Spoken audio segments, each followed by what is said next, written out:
So what I thought I would do today is take a couple of pieces from one of the training, 2-day trainings we do on this topic of bereavement, but I also wanted to start with the first module, which is really about. Let me just click on the right thing here. Which is really what is the grief ministry. The reason I put this slide in there is because these are the different elements of what, as I said before, would be like a 2-day training. So we would do a lot of work on number one, on general bereavement, but then we have some examples, which I hope to work through if we have some time today. And then I have a specific talk around working with children, another seminar I give around handling the holidays, prayer, etc. And lastly, we ended up, for those who were trying to create a bereavement group in a parish that maybe they didn't have before, I go through the different kind of groups, how to form a group, and then I have a specific package of an outline and the materials to hold a 6-week bereavement group, so everything is complete. Not that you have to use that, but basically that gives you a starting point or something people can work from. And I was talking before we started here that I'm happy to help with others who are trying to set things up, maybe in different parishes around the country. There is another group for grieving parents, a Catholic grieving parents group that's also from around the country, so on Facebook. So there's a number of ways that we can now, help one another through these difficult situations. So if we talk about grief ministry for a minute, obviously we know that grief comes in many forms. And I think that it's fair to say that in most parishes, the grief ministry really comes down to one of two areas. It's bereavement, which is specifically the grief due to the death of someone. And then also a lot of parishes have some type of support for separated or divorced. I might just specifically be talking about bereavement today, but as you will understand, many of the techniques and what we should say and what we shouldn't say really apply across the board when it comes to grieving people. So it's not just, applicable to bereavement, but it also can be useful in various forms of helping with grief. The last thing I always want to remind volunteers in churches is that helping the grieving and burying the dead, is a corporal act of mercy. So there is, I don't think there are many more important things that we can do in a parish other than supporting people after the death of a loved one. And the number of horror stories that I've heard, there are an awful lot of good ones, but the number of horror stories I've heard about how parishes deal with this, sometimes in sort of not being very supportive to families going through this. I'd say this is why I like to do these kind of trainings, to try to help get that message across to people on how to best help one another. Let's not forget that as Catholic Christian people, one of our main purposes is to bring Jesus to those people, to help them to deepen their faith, help them maybe to try to understand why these certain things have happened. Quite frankly, after being ordained a deacon and then going back to school for counseling, my main intent was to do that in such a way because I could help the grieving people and families around death, because I think that's when the church has a golden opportunity to reach out to people and really to touch them. So we talk a lot about evangelization. I think this is one of the opportunities that really present itself when God really wants to be there for people who are struggling. I'm sure that there are, everyone understands that many of the deaths that occur could be very tragic, can be very confusing.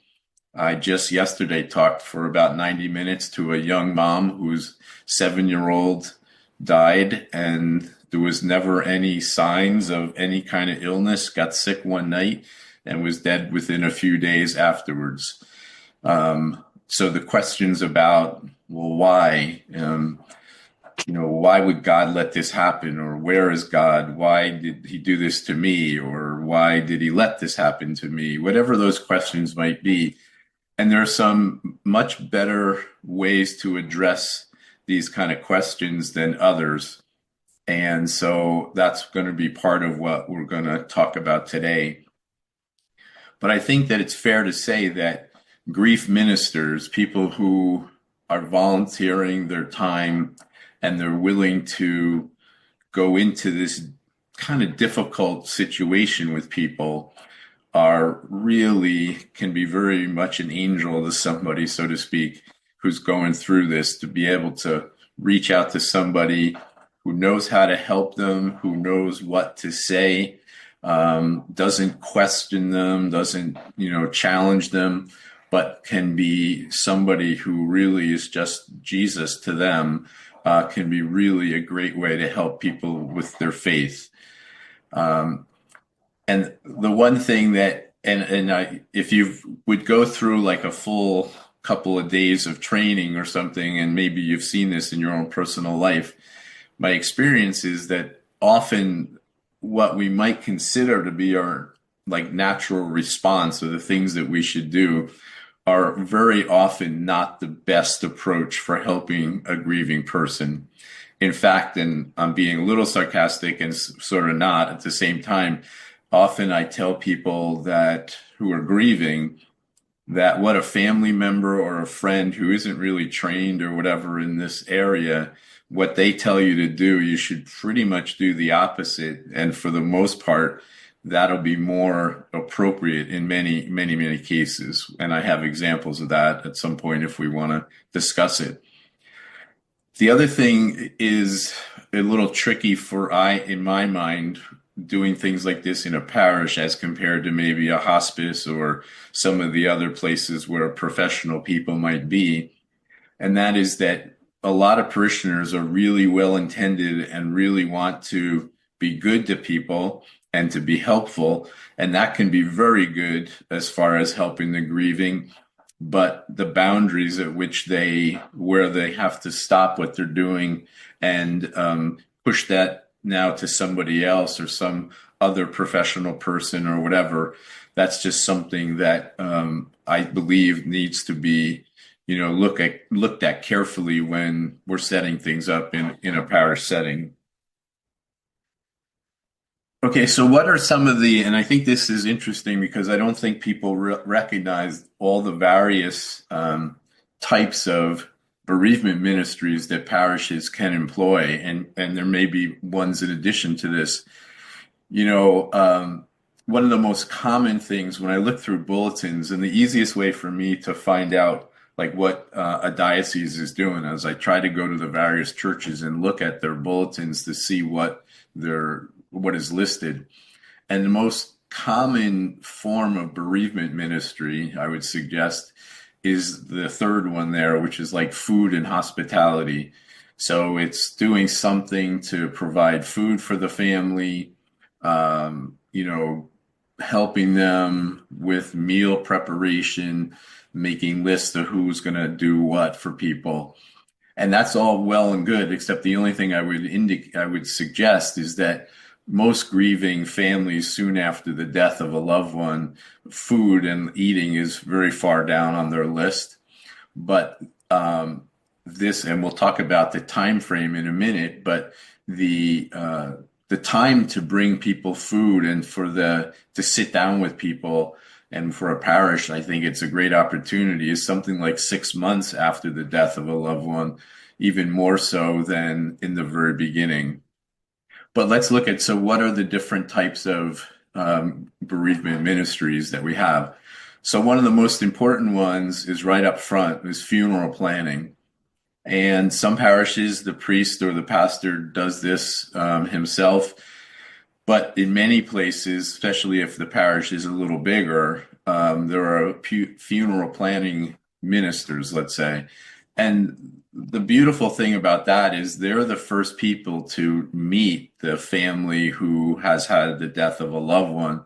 And so they play a critical role in presenting the church to this family. And, the experience that the family is going to have going through this whole couple of days in a funeral is very much dictated by how this funeral planning goes. And a lot of times, funeral planning involves helping people to pick readings. You bring them in, they sit and they look through a book full of readings and stuff.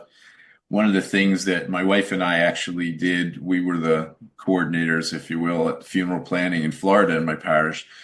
We put everything online so that the we would meet with them after they had an opportunity we would talk to them on the phone or whatever soon after the death, but we would guide them to the online planning so that they could spend their own time, looking through the readings more quietly and carefully to see what really meant something to them rather than, say, sitting in a conference room where they have a sense that we're just sitting there waiting for them to choose, where they're kind of rushed. The second item, which I have found many parishes aren't even aware that other parishes do this, would be the ministry of the Arimatheans.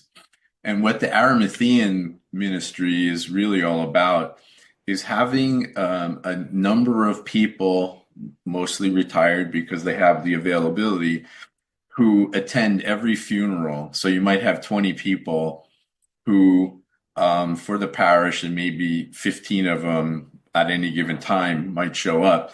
And so they're there, and their purpose is to pray for the family, pray for the deceased, and to always be a presence from the parish to those who are going through this difficult time. And often the priest or the minister, whoever's doing the particular funeral, will mention them and just mention that, we're here praying for you, and this group of people are there to be behind you. We talked about food and hospitality. Then obviously we have the bereavement support sort of for after the funeral. A couple forms of, let's say, bereavement support. One is simple as having phone calls, following up with families after the death of a loved one, having some well-intended volunteers to just have a list of people to check in with, once a month maybe, or something, just to see how they're doing. And then we have these bereavement groups, which really come in two different forms. One is considered I'll call it a drop-in bereavement group, which might be something like once a month, people are invited to the parish, say at 2:00 on a first Tuesday of the month or something, and anyone is welcome. There'd probably be some sort of topic. You don't know the background of the people coming, and it's just open for anybody to have like a place to go for, once a month.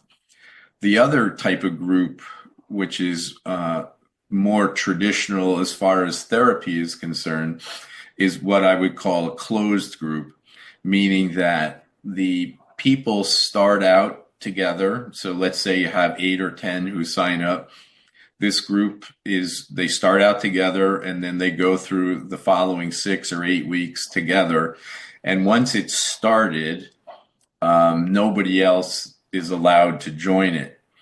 And this is a very effective group from a therapeutic perspective.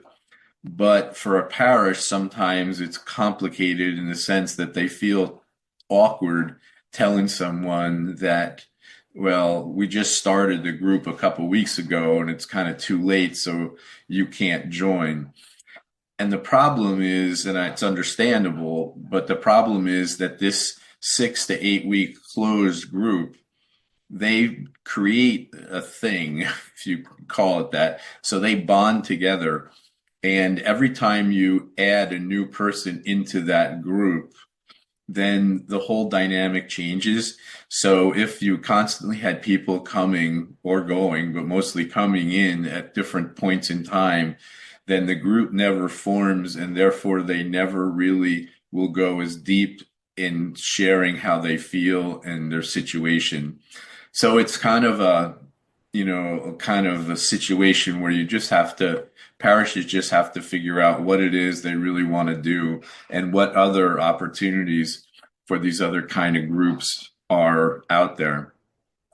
Hospitals, hospices, are two good sources of bereavement groups outside of the church environment. Lastly, something that I don't think most parishes think to do when it comes to this kind of bereavement ministry is to try to create a list of professional people in various professions, which these people who will volunteer their time to at least be a contact for someone. So what do I mean by that? Well, let's say that someone's been married for 50 years or whatever, their husband dies, and maybe he's the one who always did the taxes. And I've had this many times where people will say, I have no idea what to do. So it's good if you happen to have, say, an accountant. Now, I'm not suggesting the accountant has to do everything for nothing and do this work, but for someone to be there to just guide her into what other professionals are available and how to get that done. I had another situation where an elderly man, basically after about the second or third week, it took a while for him to share this, but he said that his wife had died and he didn't know how to cook.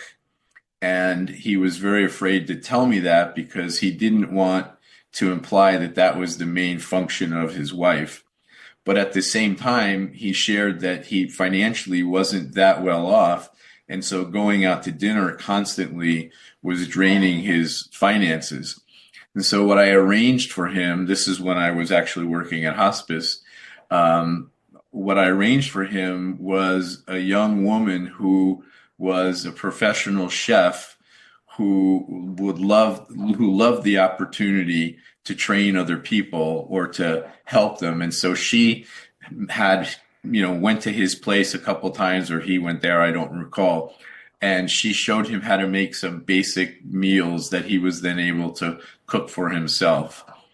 So having these kind of people out there that you know of in your parish, so that if you happen to be running a group or even just helping someone who's grieving, and you get the sense that they really could use help in sorting their mail or doing something else, then you have smart people they know their stuff when it comes to these topics, and so they would volunteer their time for you.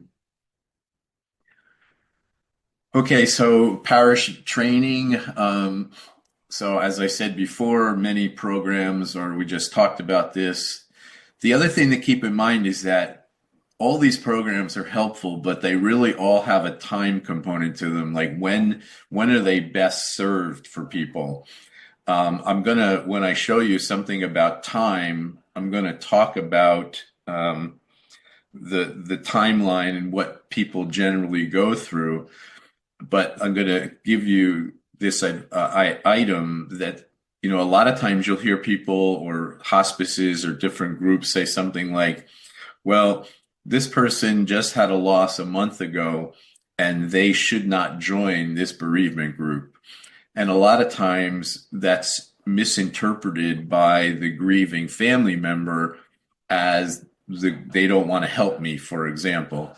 And as we'll talk about when we come to time, there's a time problem in the sense that this person may not be ready to go to a group because of their psychological state.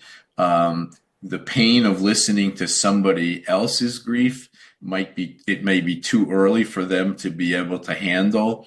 And so there's various reasons. And as I said, we can talk more about this, but so just know that these different activities all should, they have different times and places that they should take place. All right. So, and then I just put my contact information here, my email and my cell phone number. If you have any questions or you would like to learn more or do more, I'm happy to help anybody the best I can.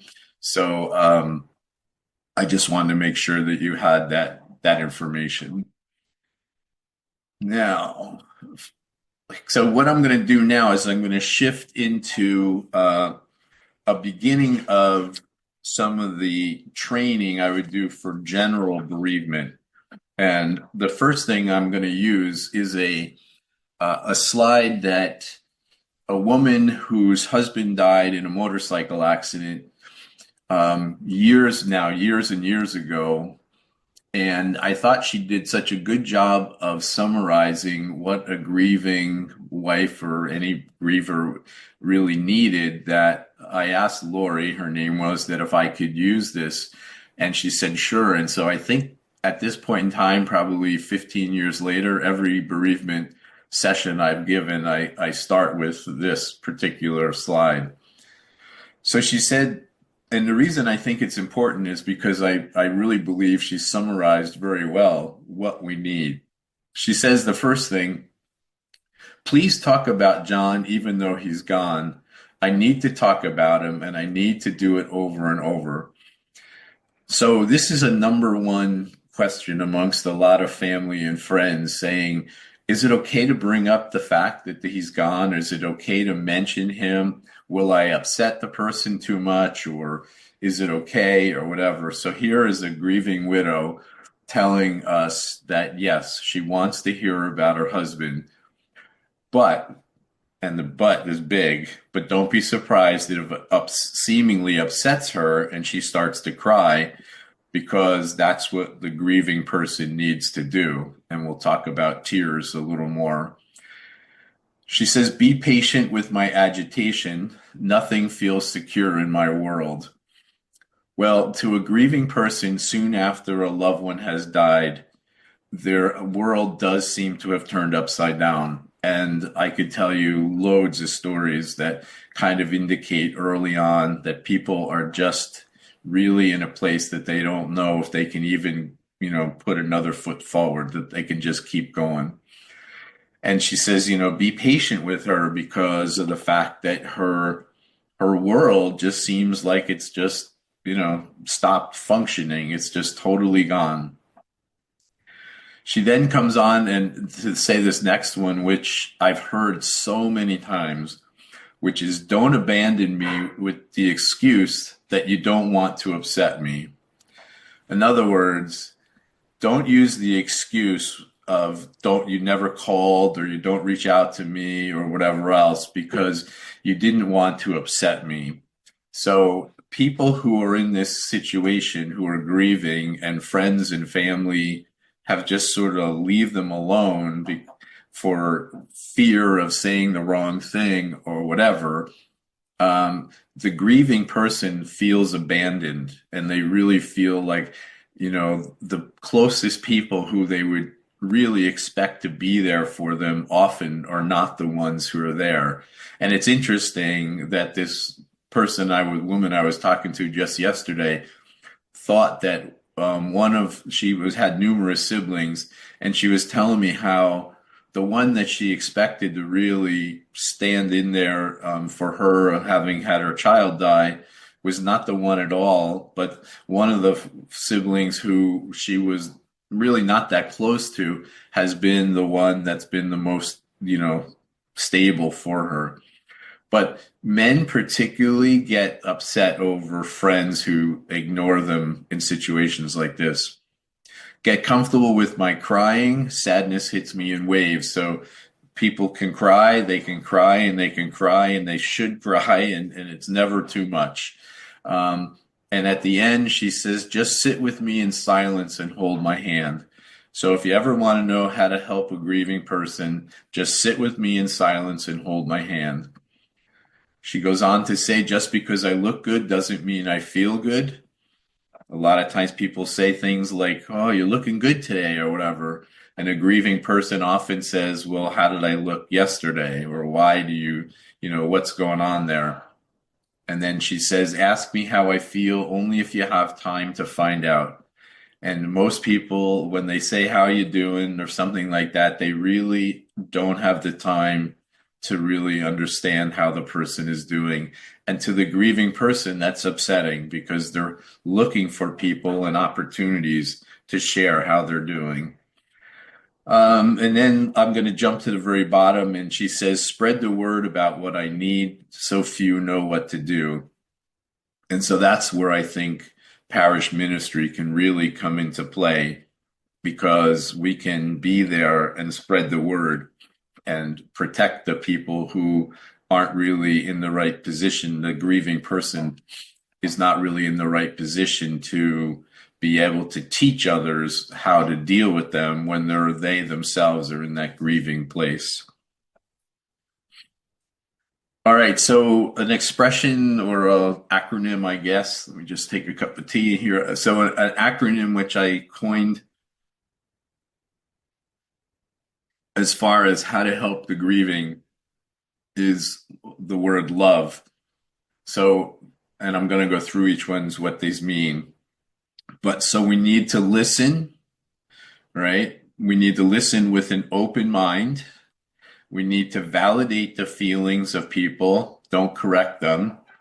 And then we need to educate their inexperience. So what does this all mean? So let's start with listen. Many people will say things like, God gave you two ears and only one mouth, so he expected you to use your ears twice as often. I stuck this little thing on the bottom here about listen. In case you've never heard this before, if you rearrange the letters in the word listen, it spells out silent. And I think that's a good way to just remember that the best listeners are totally silent and just letting the person speak. And then when I said, well, you should listen with an open mind, we don't want to be prejudging or starting to figure out how we can best help the person. We need to have our minds just open to the grief experience, open to what the person is sharing, so that we can allow them to feel that we're truly listening to them. And then the third step is validation. And what do I mean by validation? It's like things like, it's okay to feel that way. It must be hard to miss so and so. No matter what they're saying at the time, especially early on, which is what I'm talking about here. For example, if someone says something like, I wish I had done more, or I considered going to this particular university that's a specialist in this, that, and the other thing.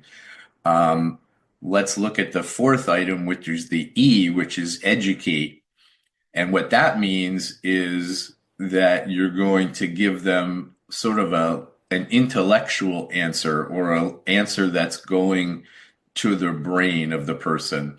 And so using the example that I just gave, when someone says, I wish I did this or I wish I did that, most people, their initial response is to say, you did everything you could.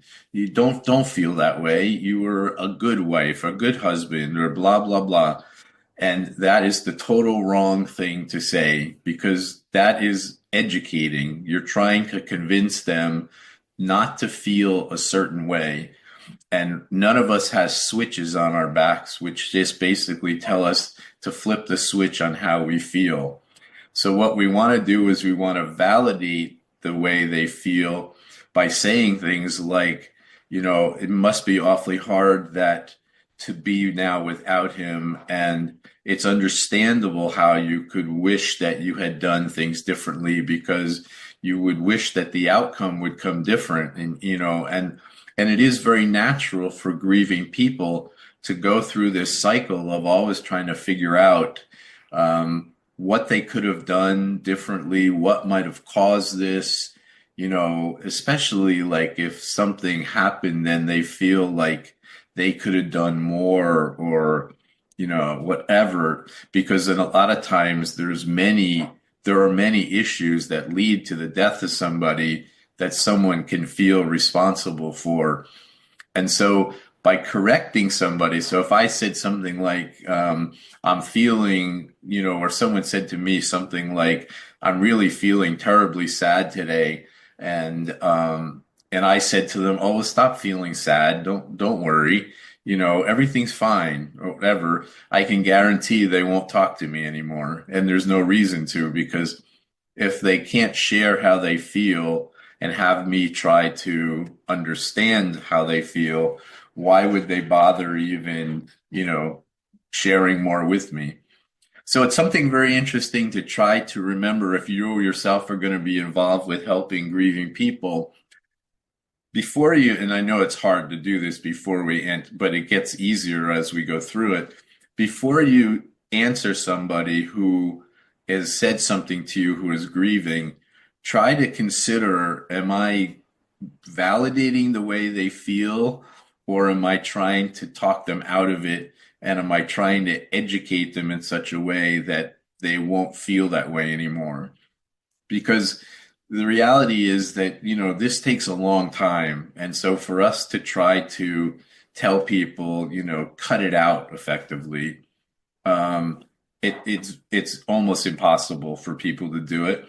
And what I can tell you is that the more we try to correct people's feelings, the less likely they are to continue to share with us.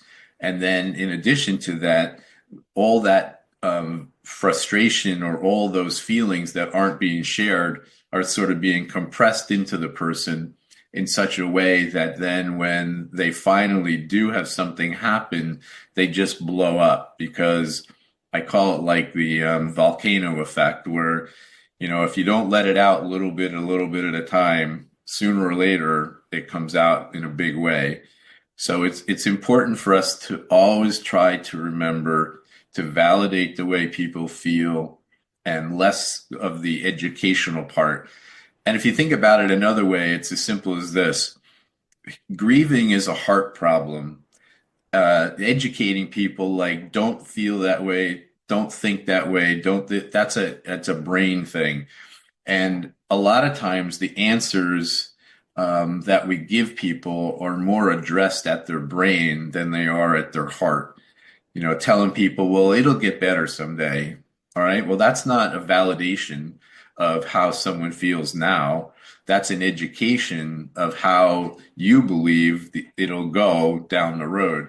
But that's like giving, what they call, like someone says, giving steak to a baby. They're not ready to hear that it will get better someday. What they need you to do right now is to be a comfort with them in the place that they really are. And if there are questions about this, and, obviously I think at the end we leave time for questions. The other thing I wanted to just share is some misconceptions about time.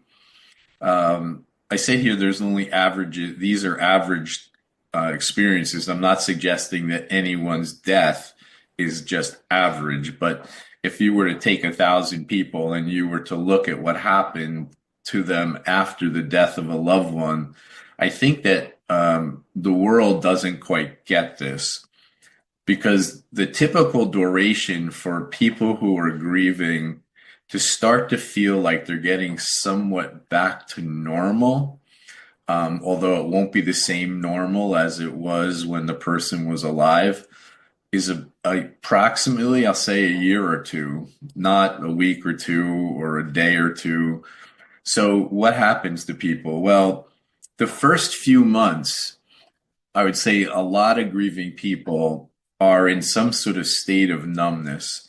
Even though they may think they're functioning, they're not totally experiencing what they need to experience. And the brain is doing that on purpose. It's trying to protect them from being overwhelmed by all the pain associated with this. So if you will, maybe think of it as, if you got Novocaine for a tooth being yanked or something like that, initially they just numb you up in order to, be able to remove the tooth.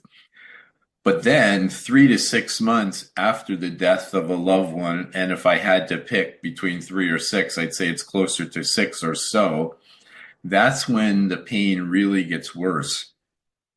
And this is something that confuses people because often I would get calls from people either right away, like, and that's understandable, or around 6 months into this grieving experience. And they'll say something like, I thought I was doing so well. I can't believe I'm a lot worse than I was the day this happened, or, things like that. And whenever I hear those comments, I realize they're somewhere around the 6 month time frame. And the reason for why this is, there's lots of reasons, but if you think about it, the amount of time is just long to be without the person. A lot of those support systems just are falling off one by one. All the stuff, that's a technical term, all the stuff you had to do, like, taxes or death certificates or insurance or whatever it might be, that's all now gone away for the most part. And so now a person is starting to really understand that this other person is not coming back. So this is why I was suggesting early on that if a church is going to do something with regards to bringing food or reaching out to people, checking in on somebody in around the 6 months after someone has died is a very important time frame to look to help them. After 6 or so months, if you look at it going out to about a year, people start to say, I can see I'm improving. I can see that I can bring him up now and it doesn't hurt as badly as it did or whatever. And then 1 or 2 years out is when people really start to feel they've adjusted their life without the loved one. Even though the sadness is still could be very present, the sadness could be present for the rest of someone's life, but they start to really be able to respond and do things a little better. And then the last point about time is many studies have been done after the Oklahoma City bombing. I know that was a long time ago, and 9/11, of course, which was more recent anyway, that some people have struggled for a good 2 or 3 years before they hit rock bottom. So, and that's not too surprising because each time you hit an anniversary or it's brought back up, these people sort of have to start resetting their clock on grieving. And the other thing about it too is it's not just those kind of things, but like really traumatic deaths, like an accident, a hometown accident. What I mean by that is everyone in the town knows about it and everyone's talking about it. A horrible fire. I had to take care of a mom who lost two children in a fire and she couldn't go back it was just too hot for her to go in and save her two children. I mean, these are gut-wrenching things. And so these can take a long time for some of that just to heal. And the more people say to her, you did everything you could, you realize you can't go into a hot fire. Of course, that's not validation, that's education. And so that just sets that mom back even further. A few listening tips. I think we've covered some of these, but listening and don't preach, especially when I put that in there, especially in a church. I had to ask a man who was a volunteer in a bereavement group that I came upon. I was asked to look into, and all this man basically kept saying to people who had a death is something to the effect, just trust God. God will take care of it. You'll be fine. Just trust God. Just trust God. Give it up, whatever, for the souls in purgatory. These things, as much as they may be theology that we believe, they don't help a grieving person at that moment in time necessarily. If you're listening to someone, try to, as I said before, try to remain very silent. Pauses are good. They're very awkward. I told the group that I was training on Friday that I gave a homily one time where I was saying to the people in the middle of, it was something about, I don't remember the detail, but you should always try to listen to God, and listening to God is like being silent. And so I literally went silent for a minute. I counted 60 seconds to myself. Well, that was the funniest homily I ever gave because I saw people squirming in their seats. I saw people just wondering what was going on. No one was getting the point about being silent, so obviously the homily didn't work. But at the end, people were asking me, "Oh my God, I thought you were having a stroke. I thought you forgot where you were." We are not good with silence. And so it's really important for us to get good at silence. And because grieving people need silence, you can just start to see people go deeper into themselves when they're really trying to pull something out. We talked about validating feelings. It's always good if you're doing it, or if I was teaching a class on how to do this, to try to summarize what you've heard, open out using open-ended questions rather than just saying, well, I bet you feel sad, don't you? Yes. Okay. But there are better ways to address that.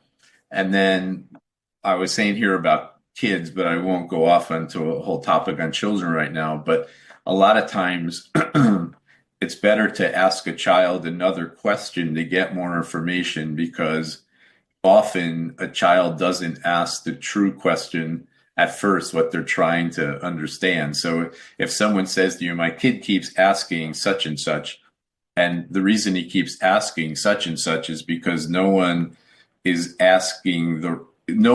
really understanding what the true question is. If they knew the true question, then they would be able to give the satisfying answer. Let's see what I have here. Oh, so another thing is in parishes, make sure people understand that they need to deal with their own emotions first. Some of this, as I said, can be very difficult to hear, and it can really upset certain people. That's why when I teach about how to run a group, we always make sure there's two people, even the facilitators, in case one of the facilitators needs to either step out to help one of the group members, or needs to step out themselves just because it's a little harder than they expected. Be there for whatever the grieving person needs. Understand their vulnerability. Protect them from their celebrity status. What that means is, like, especially in a church setting, a close friend might accompany a grieving mom or dad or somebody with them, and when everyone starts to badger them, like, how you doing, whatever, asking questions, this other good friend can just step in and say, hey, he or she doesn't really want to talk about it right now. We're just happy that she was able to make it to mass, and then just almost like escort the person around, or let them out. Don't change the subject. I'm just trying to get through so I can wrap up here for questions, but let them cry. Okay. Don't force them. The grieving people know what they need. That's the sad part. And most of the people around them think they know better. And so they try to change what the grieving person is attempting to do. All right. And then lastly, these would be the kind of questions that I would ask in a training. I can't understand what happened. I'm really angry at God. So when I say to now these well-trained people, what would you say? I'm going to tell you one thing about that I suggest everyone consider using. When I was younger, I remember a long time ago, I remember Billy Graham being interviewed on television, and someone asked him questions like this, like, why is there so much poverty or hunger or whatever? And Billy Graham gave what I thought was a genius answer, and still to this day is important, which is, I have no idea, right? People come up with, I'm just going to say it, the dumbest things that they're saying God is up to. And it's, in my mind, it's very presumptuous for any of us to think that we understand what's going on with this God that created all the universe and everything, such a big, big thing, and yet we know what he's up to. So what I try to tell people is, I don't know. Why does a little kid die? Why did your kid get hit by a car? why did this happen? Oh, I'm such a good person, someone said to me the other day, and yet am I being, punished or whatever? And so it's just easier for us to try to quote the gospel, try to quote the scriptures if we're familiar with it, but to not try to explain God away, but rather say to people, I may not totally understand why this stuff happens, but what I do understand is that God put me in this world to help people go through things like what you're experiencing.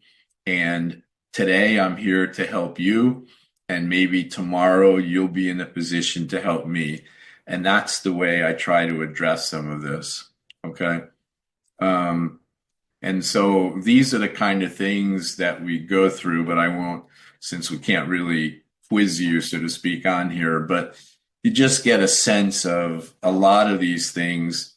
I would suggest if you look at these and think to yourself, what would I have said to that? And a lot of times, and one of the hardest things I tell people is when I'm doing these trainings is to just simply say, I don't think I would answer it like that. And I'm not trying to get them mad at me and stuff, and then they start to understand, yeah, that I can see what you mean. That doesn't really, I can see why that might not help or whatever.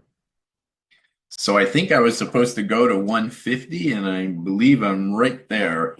And that was the last slide. I have a YouTube channel. Just search Henry Demina YouTube, but just Henry Demina if you search for that in Google with YouTube. And you can always send me an email, hdemina@gmail or at charlestondiocese.org. And by the way, the Demina part is what YouTube has as well. And 571-423-9987. Please text first or leave a voicemail. Thank you so much, Henry. This was very, very informative. I think reassuring in a lot of ways in terms of not having to have all the answers. Thank you all so much. Have a great Holy Week and a happy Easter.